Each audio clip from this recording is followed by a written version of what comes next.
नमस्कार मैत्रिणींनो, आज आपण क्रिस्पी स्टार्टर तयार करणार आहोत. हे स्टार्टर घरातील सर्वांनाच खूप आवडेल. भांड्यामध्ये पाणी घ्यायचं आहे, त्यामध्ये नूडल्स घालायचे आहेत आणि ह्या नूडल्स 2 ते 3 मिनिट शिजवून घ्यायचे आहेत.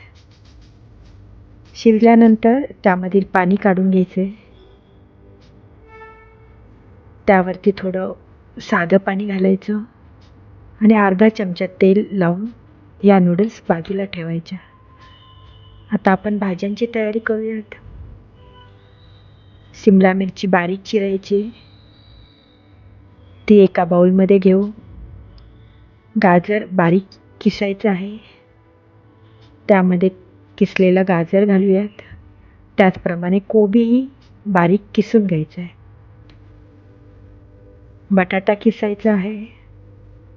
किसलेल्या बटाट्यामध्ये पाणी घालून स्वच्छ धुवून घ्यायचा आणि त्यातील पाणी सगळं काढून टाकायचं. पाणी पूर्णपणे काढायचं. तो किसलेला बटाटाही आपण बाउलमध्ये घालूयात.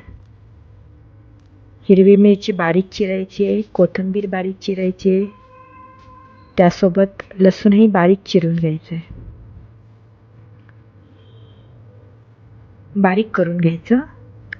त्यामध्ये किसलेलं आलं घालायचं आहे आणि हे सगळं आपण भाज्यांमध्ये घालायचं. त्यामध्ये अर्धा चमचा चिली फ्लेक्स, अर्धा चमचा मिरी पावडर, 3 चमचे कॉर्नफ्लॉवर, 3 चमचे मैदा, चवीनुसार मीठ घालायचं आणि हे मिश्रण मिक्स करून घ्यायचं.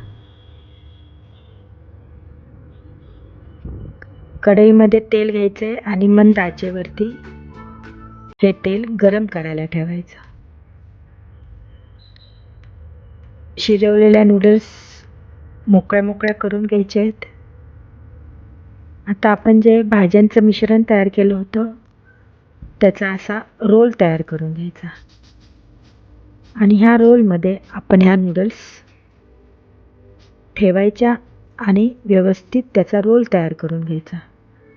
दोन्ही बाजूनी नूडल्स मोकळ्या ठेवायच्या आणि हे रोल मध्यम आचेवरती चांगले तळून घ्यायचे आहेत.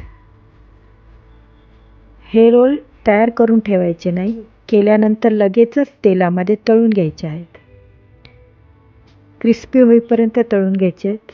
असे सगळे रोल आपण तळून घेऊयात. हे रोल खूप क्रिस्पी लागतात,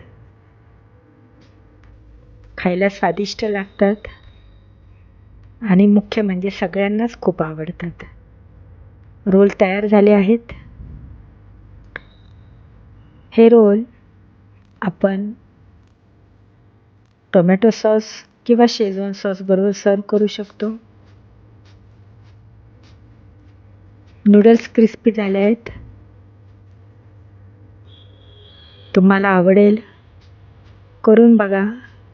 आवडल्यानंतर लाईक आणि शेअर जरूर करा.